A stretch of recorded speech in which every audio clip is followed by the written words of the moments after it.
ఈరోజు పత్రికా సోదరులకు నమస్కారాలు. వికారాబాద్ జిల్లాలో ఉన్న 4 మున్సిపాలిటీలకు 4 కాంగ్రెస్ పార్టీ స్వీప్ చేసింది. గతంలో ఇంతకుముందు కూడా అదే చెప్తున్నాం, అదే జరిగింది. తాండూరు, వికారాబాద్, పరిగి, కొడంగల్ 4 మున్సిపాలిటీలో మెజార్టీ సీట్లను తీసుకొని చైర్మన్ అభ్యర్థులు కాంగ్రెస్ పార్టీ అభ్యర్థులను మేము కూర్చోబెడుతున్నాం.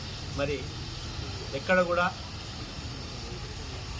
ఏ అవాంఛనీయ సంఘటనలు లేకుండా పోలీసులు కానీ అధికారులు కానీ అసాంఘిక కార్యక్రమాలు జరగకుండా బందోబస్తు మంచిగా ఉండి మరి పోలీస్ సిబ్బంది కానీ మరి ఇతర సిబ్బందులు అందరికీ జిల్లా తరఫు నుంచి ప్రత్యేక ధన్యవాదాలు.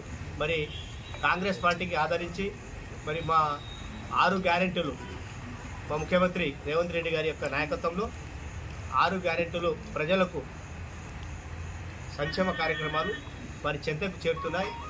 ఆ 6 గ్యారెంటీలను మేము ఇచ్చిన బస్సు ఫ్రీ కానీ, 200 యూనిట్ల కరెంటు కానీ, సన్నబియ్యం కానీ, రేషన్ కార్డులు కానీ, మరి గ్యాస్ 500 గ్యాస్ కానీ, ఇందిరమ్మ ఇళ్ళు కానీ, ఏ కార్యక్రమాలు చేపట్టామో కాంగ్రెస్ పార్టీ నుంచి ఇవన్నీ ప్రజలకు నచ్చి ఈరోజు కాంగ్రెస్ పార్టీకి వికారాబాద్ జిల్లాలో బ్రహ్మరథం పట్టి 4 మున్సిపాలిటీలను మేము కైవసం చేసుకున్నాం.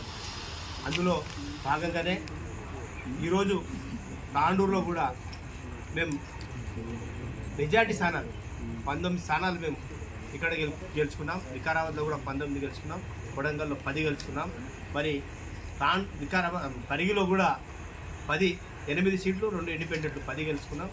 మరి తాండూరులో ఇంతకుముందు సాయంత్రం పూట 5 గంటలకు థ్యాంక్స్ చెప్పడానికి ఎమ్మెల్యే గారు కౌంటింగ్ సెంటర్ దగ్గరికి పోతే మీడియా పాయింట్ దగ్గరికి పోయి మాట్లాడి రావడం జరిగింది. అప్పుడే మేము ఆల్రెడీ 19 సీట్లు గెలుచుకున్నాం. మరి అప్పుడు ఆడిపోయినాక కూడా 6వ వార్డు బీఆర్ఎస్ పార్టీకి వస్తుందని అనౌన్స్ చేస్తూ ఉంటాయి. మరి ఇంకోటి 9వ వార్డు కూడా అది కూడా బీఆర్ఎస్ పార్టీకి పోయింది. మేము మెజార్టీ స్థానాలు గెలుచుకున్నాం.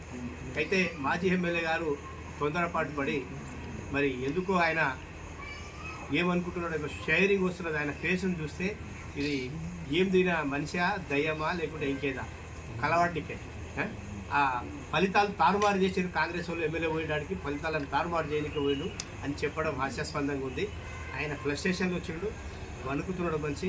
మరి ఏం డ్రగ్స్ తాగుతున్నాడా, మరి గంజాయి తాగుతున్నాడా, ఆయన ఏదో పొద్దుటి నుంచి నిద్ర పట్టట్లేదు, మధ్యాహ్నం నుంచో రాత్రి నుంచో మళ్ళీ ఆయనకు. మరి ఏ మనిషి చూసి ఎమ్మెల్యేని చూసి ఓర్వలేక ఎమ్మెల్యే మీదకే కలవాటికి వచ్చినట్లు కూడా గ్యాంగ్ను తీసుకొని రౌడీలను ఒక 100 మంది రౌడీలను తీసుకొని వచ్చాడు ఆయన. మరి కాంగ్రెస్ వాళ్ళు రౌడీలు గుండాలు అని అంటాడు. కాంగ్రెస్ వాళ్ళు రౌడీలు లేని గుండాలు లేదు. పోయితే మేము 5 మందిని పోపని, ఆయనకు కూడా పర్మిషన్ ఇచ్చారు పోలీసు వాళ్ళు 5-6 మంది 10 మందిని పోపని. పోకుండా మళ్ళీ నా ఇంట ఉన్న 100 మంది రౌడీలను పోతే నేను పోయి మొత్తం కింద మీద చేస్తా అని చెప్పి అందరినీ పిలిపించుకుంటూ వస్తే కొంతమంది గోడలు దుక్కి వస్తున్నారు. ఆ గేట్లు ఎక్కి విజువల్స్ ఉన్నాయి, గేట్ ఎక్కేసి లోపలికి దుక్కుతున్న విజువల్స్ కూడా ఉన్నాయి. మరి గుండాలు కాంగ్రెస్ వల్ల బీఆర్ఎస్ వల్ల మళ్ళీ రోహిత్ రెడ్డి మనోహర్ రెడ్డి అనేది తేల్చాలి. ఈ తేల్చాలంటే మరి మనోహర్ రెడ్డి బ్యాచ్ ఎంటున్న సభ్యులు, రోహిత్ రెడ్డి ఎంటున్న సభ్యులు ఎవరు ఎక్కడ ఉన్నారు, మరి ఎవరు డ్రగ్స్ తాగిర్రు, ఎవరు మందు తాగిర్రు అనేది తేలాలంటే నేను పోలీస్ అధికారులకు ఎస్పీ గారికి రిక్వెస్ట్ చేస్తున్నా. మరొకసారి కూడా తప్పకుండా వారిని నార్కోటిక్ టెస్ట్ చేయండి. మాకందరికీ ఎవడు బయటపడితే వాళ్ళని శిక్షించండి తప్పకుండా. ఇంకోసారి ఇటువంటి ఆకృత్యాలు చేయకుండా పునరావృతం కాకుండా కూడా మేలు జరుగుతుంది. కానీ ఎస్పీ గారిని తక్షణమే దీని మీద చర్యలు తీసుకోవాలని కూడా ఎస్పీ గారికి కోరుతున్నా. ఎందుకంటే రోహిత్ రెడ్డి ఎక్స్ఎమ్మెల్యే, ఆయనకి ఇంకా నేను ఎక్స్ఎమ్మెల్యే 5 సంవత్సరాలు ఎమ్మెల్యే అయినా ఇప్పుడు ఎక్స్ అయినా ఓడిపోయినా అనేది లేదు. ఇంకా నేను గెలిచే ఉన్నా, ఎమ్మెల్యేని ఉన్నా అనే ధీమాలో ఉన్నాడు ఆయన. బచ్పన్ ఖ్యాలీ అంటారు చూడు, బాల్ బచ్పన్. మా ఎమ్మెల్యే సాబ్ చెప్తాడు ఈ డైలాగ్, బాల్ బచ్పన్ అని. బాల్ బచ్పన్ ఖ్యాలే ఉంది ఆయనకు. మరి ఇంకా ఎక్కడ కూడా బర్దాస్త్ కాకొచ్చింది. అధికారంలో నేనే ఉన్నా, ఇక 28 గెలుచుకున్నా అంటే 28 లాగా ఏం లేదు, ఎటు కాకుండా అయిపోయింది. కాబట్టి ఇప్పుడు పరిస్థితి ఘోరంగా ఉన్నది. ఆయన తాండూరు విడిచిపెట్టి వదిలిపించి వెళ్ళిపోతేనే బాగుంటుంది. ఆ వచ్చిన 10-12 సీట్లు కూడా ఆ డాక్టర్ సంపత్ దయ వల్ల వచ్చింది. ఆ డాక్టర్ సంపద లేకపోతే డిపాజిట్ కూడా రాకుండా, ఇప్పుడు 4-5 కూడా రాకుండా అటువంటి పరిస్థితి ఉంది. కాబట్టి దయచేసి నేను ఆయన ఇంకోసారి కూడా చెప్తున్నా, స్టేట్ మొత్తం ఇంకోసారి కూడా చెప్తున్నా, రోహిత్ రెడ్డిని ఆలోచన చేసి మాట్లాడాలి, కాంగ్రెస్ గుండా అని చెప్పకుండా. అదేవిధంగా ఈరోజు తెలంగాణ రాష్ట్రంలో కాంగ్రెస్ పార్టీ బ్రహ్మరథం పాడి ఎందుకు ఈరోజు ముఖ్యమంత్రి రేవంత్ రెడ్డి గారి యొక్క నాయకత్వంలో పిసిసి అధ్యక్షులు మహేష్ గౌడ్ యొక్క ఆధ్వర్యంలో కాంగ్రెస్ పార్టీకి జనాలు బ్రహ్మరథం పాడి దాదాపుగా 90 సీట్లు మేము గెలవబోతున్నాం. మరి మెజారిటీ సీట్లు మున్సిపాలిటీలో మేము గెలుస్తున్నాం. ఎందుకంటే ఈ కాంగ్రెస్ పార్టీ యొక్క నాయకత్వాన్ని నమ్మి ప్రజలు ఓటేసారు.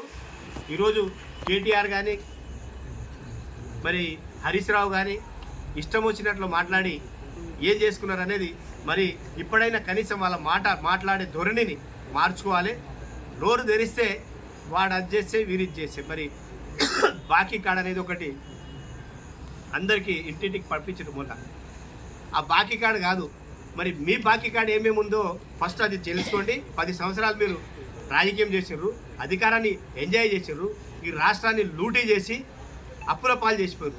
ఆ రోజు తెలంగాణ వచ్చినప్పుడు మీకు 65,000 కోట్ల రూపాయలు మిగులు బడ్జెట్ మీకు అందించారు.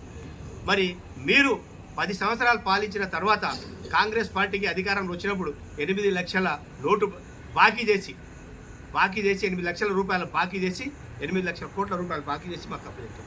అయినా ఈ 2 సంవత్సరాల పైచులు సమర్థవంతంగా మంచి పద్ధతిలో పరిపాలించి ఈరోజు ప్రజల మెప్పు కోసం ప్రజలను మెచ్చి మాకు గ్రామ పంచాయతీ ఎలక్షన్ కానీ మున్సిపాలిటీ ఎలక్షన్లు కానీ అత్యధిక మెజార్టీ సీట్లు మేము గెలుచుకున్నాం. దీనికి తీసుకొచ్చి బుద్ధి తెచ్చుకున్నాక కనీసం మాట్లాడే ధోరణినన్నా ఈ రోజన్నా మీరు మార్చుకుంటే బాగుంటుందని కూడా వారికి హెచ్చరించుకుంటూ మరి రాబోయే రోజుల్లో కూడా ఇప్పుడు మండలం కానీ జిల్లా పరిషత్ కానీ మొత్తం మేమే తెలంగాణ రాష్ట్రంలో కైవసం చేసుకుంటాం. తప్పకుండా కాంగ్రెస్ పార్టీ జెండా ఎగిరించి మరి ఈ మిగతా 3 సంవత్సరాలు ఏవైతే ఉన్నాయో ఆ 3 సంవత్సరాల్లో కూడా హామీలు ఇచ్చిన దాంట్లో మిగిలిన హామీలు మేజర్ ఏంటంటే వృద్ధులకు 4,000 పింఛన్లు, మరి అదేవిధంగా మహిళలకు 2,500 రూపాయలు తప్పకుండా అవి 2 గ్యారెంటీలు తప్పకుండా మేము వాళ్ళకు అమలు చేస్తాం. ఇంకా మాకు టైం ఉంది. రైతులకు కూడా రుణమాఫీ 2 లక్షల రూపాయల రుణమాఫీ కూడా మొత్తం చేయడం జరిగింది. రైతు బంధు కూడా మేము తప్పకుండా కూడా రైతు బంధు చేస్తున్నాం. ఈ ఇన్స్టాల్ వేసేది ఉన్నది. ఈ వారంలో రైతు బంధు కూడా వేస్తారని ముఖ్యమంత్రి గారు చెప్పారు. మరి అది కూడా అమలు చేస్తాం. ఏ స్కీమ్ను కూడా ఆ రోజు చెప్పిన మాట ప్రకారం ప్రతి ఒక్కటి ప్రజలకు తప్పకుండా కాంగ్రెస్ పార్టీ అమలు చేస్తుంది.